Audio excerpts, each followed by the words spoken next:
funcionara como aglutinante de todas estas expresiones, ¿no? Y bueno, fue un festival folclórico donde la gente directamente participó y hubo todo tipo de expresiones donde el espíritu, digamos, del campo volvió como a renacer y aparecieron las bolsas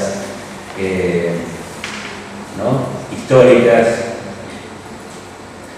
Este es el acto paralelo que había en el terreno, o sea, era una batalla que sucedió durante todo el día, donde habían diputados de otros partidos, la Federación Agraria que después invadió la plaza. O sea, fue increíble.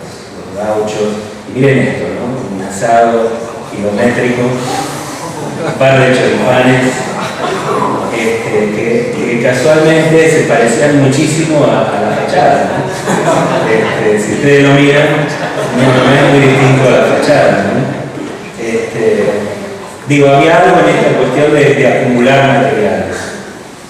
Bueno, se destapó una placa y empezó la obra, y les voy a mostrar muy poquito de la obra. Estas son las bases, esta es la platea, el anfiteatro, y está surgiendo ya la parte de la oficina, es en hormigón armado con problema estructural, y ahí están las bases originales. Este es el lugar donde uno sube para ver nuevamente el horizonte, que es muy importante, el único que uno puede ver, no hay nada de referencia. Entonces subir a este lugar va a ser el lugar más importante de la obra, que se sube a través de la rampa y vuelven a aparecer los únicos personajes habitantes de la Pampa, que son las vacas. Esto es cuando construíamos la maqueta en el estudio, y de alguna manera tratamos que este amor que le ponemos a las cosas, en la construcción de las cosas, como parte de nuestro oficio, sea tanto como el amor que se pone cuando se trabaja en el campo o se trabaja con los materiales de la obra, ¿no? Estos son los elementos que después modelamos para ahora darle las piezas a uno de los... Hay un luthier que está construyendo el molde para las piezas estas, que luego se van a forrar o poner con la tela arrugada y la resina para formar los paneles, que van a tener más o menos esta contextura y van a dejar entrar la luz dentro de la obra. No sabemos cómo van a resultar, pero creemos que bastante bien. Y son muy baratos. ¿Me queda para un segundo más? Esto es otra cosa, esto es lo que estamos haciendo en este momento. Hoy lo estaba poniendo juntos porque nunca lo mostré todavía. Es un colegio Montessori en Luján, en la provincia de Buenos Aires. Y es muy interesante porque nos pone con otra comunidad completamente distinta. Algo que no existe todavía en la Argentina. Montessori es una pedagogía, un sistema pedagógico creado por María Montessori en Italia, completamente distinto a la educación que hemos tenido nosotros, muy interesante, y que va a ser la primera escuela Montessori en Buenos Aires. Y entonces nos propusimos trabajar con pedagogos para poder pensar el espacio de la escuela Montessori de nuevo, digamos, como espacio educativo distinto. Les cuento brevemente 2 o 3 elementos de la educación Montessori para entender. Esto era una presentación que hacíamos a los clientes, por eso no lo tengo desarrollado todavía, pero básicamente es un trabajo que se hace fundamentalmente, es un trabajo muy pedestre, digamos, un trabajo con materiales, un trabajo que se hace en el suelo, con elementos que ellos llaman materiales, con una filosofía que permite que los maestros no sean guías, que no sean digamos, el foco de la clase, sino que son guías. Hay 2 maestros por clase y son clases muy grandes, y se trabaja por grupos. En una clase Montessori se habla, no hay silencio, porque el silencio es control, es poder para Montessori. Lean a María Montessori porque es absolutamente extraordinaria. Entonces no tiene que haber silencio en la clase de Montessori, tiene que haber trabajo, y cada grupo trabaja una cosa distinta. O sea que los maestros guías están coordinando acciones simultáneas de grupos que están haciendo cosas distintas entre sí. Un trabajo muy difícil de los maestros, pero que genera una dinámica muy increíble.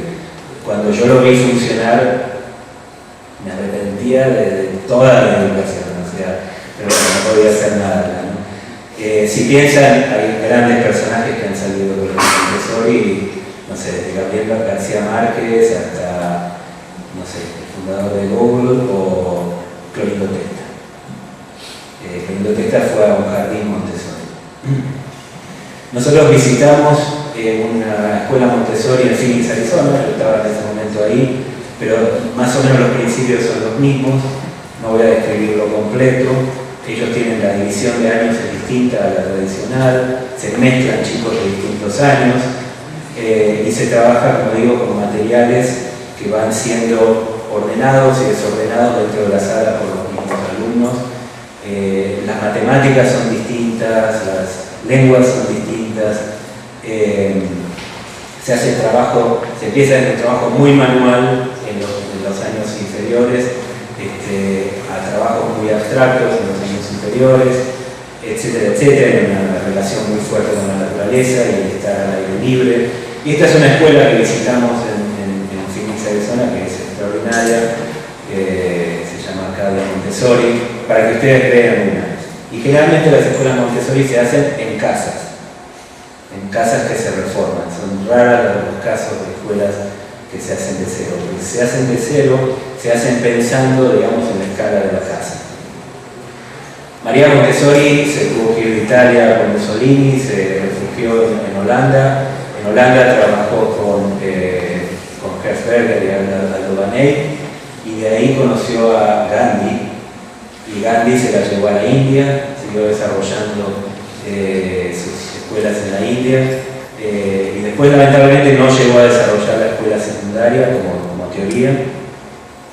Y nosotros estamos haciendo ahora un jardín primaria y secundaria, lo cual la secundaria era el desafío más grande, ¿no? Bueno, rápidamente, esto es Luján, no les cuento todo el proceso, les voy a mostrar solo un par de elementos. Nuevamente esto es Luján, ahí ven el pueblo de Luján. Nos interesó mucho esto y trabajamos con nos interesa una textura muy chica, ¿cómo se dice? Un grano muy chico para las aulas y a la vez muy integrado con el paisaje. Entonces, estas son pruebas que trabajamos sobre el terreno, tratando de integrar ciertos movimientos que naturalmente existían con la posibilidad de siempre las aulas tienen una relación directa con sus patios, los patios son pequeños y se trabaja por ramilletes de aulas. Esta es la versión que empezó a funcionar y les muestro ahora, este es el área que está afuera del núcleo de Luján, muy cerca de una vía muy rápida. Este es el plan final que estamos presentando en estos días. No está el jardín de infantes con la secretaría, la primaria con el Zoom y la secundaria en una zona de deportes. Este es el trabajo paisajístico, trabaja con 3 colores básicos, por eso todo lo que vieron de Clorinda Testa tiene que ver con este, el azul, el amarillo y el rojo. Nosotros trabajamos la vegetación en base a eso, de cómo van florando, digamos, a lo largo del año, tanto los árboles como los arbustos y los pastos. Y este es el desarrollo de las unidades para el maternal, que ellos llaman el jardín. Trabajamos con superficies, digamos, plegadas y extrudadas en un solo sentido para tener una mejor constructibilidad, pero intercruzada con otra trama que se extruda en el otro sentido. Es una geometría muy compleja, pero construible perfectamente porque son siempre pórticos iguales. Todas las aulas tienen expansiones propias y expansiones comunes. Queremos trabajar, bueno, es una pareja, y las parejas nunca se ponen de acuerdo cuando tienen que desarrollar un trabajo.